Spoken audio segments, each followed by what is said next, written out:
ஆத்ம வணக்கம்.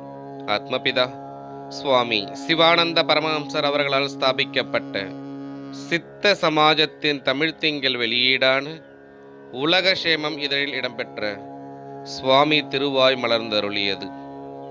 வருடம் 1974, மாதம் டிசம்பர். தலைப்பு: ஈஸ்வர சேவையும் மோட்சமும். ஈஸ்வர தத்துவம் என்றால் என்ன? உலகில் ஈஸ்வர தத்துவம் இன்னதென்று பேசாதவர்களோ கேட்காதவர்களோ கிடையாது. ஆனால் ஈஸ்வரன் எதுவென்றோ அப்பொருள் எப்படி இருக்கும் என்றோ ஒருவருக்கும் தெரியாது. ஈஸ்வர பூஜை, அதாவது கடவுள் வழிபாடு என்ற முறையில் பலரும் பூஜை ஹோமாதிகள் பல முறையில் செய்து வருகிறார்கள். ஈஸ்வரனை அறியாமல் எவ்வாறு பூஜை செய்வது, எங்கனம் வழிபடுவது?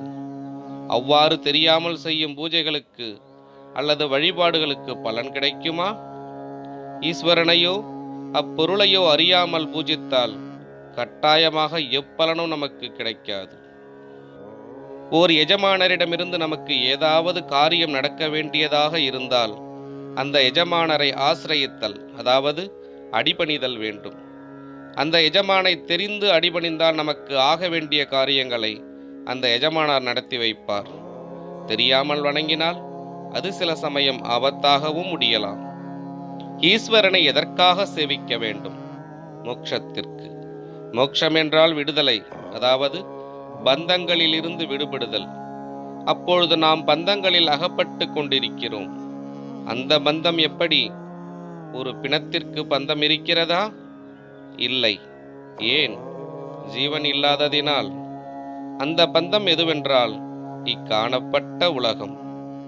ஆனால் ஜீவன் நிர்பந்தன், நிர்முக்தன், நிரகங்காரன், நிர்மோகி, இவ்வாறெல்லாம் இதிகாச புராணங்களில் கண்டு வருகிறோம். இந்த ஜீவனை அகன்ய குணக்கணன் என்பார்கள். அகன்ய குணன், அதாவது குணம் என்பது ஜீவன், அகன்யம் என்பது கணிக்க முடியாதது, அதாவது கணக்கிட்டறிய முடியாதது. கணம் என்றால் சமூகம், அதாவது கணக்கிட்டறிய முடியாத அளவில் ஜீவகோடிகளாய் ஈஸ்வரன் ஸ்திதி செய்கிறார். ஆனால் ஜீவன் இருக்கும் எல்லா சமயங்களிலும் பந்தம் இருக்கிறதா? இல்லை. எப்பொழுது? தூங்கும் பொழுது. அப்பொழுது உலகம் இல்லை. அப்போது ஜீவனின் கதி உள்ளிற்குள்ளேயோ அல்லது வெளியிலேயோ? உள்ளுக்குள் அடங்கியிருக்கிறது.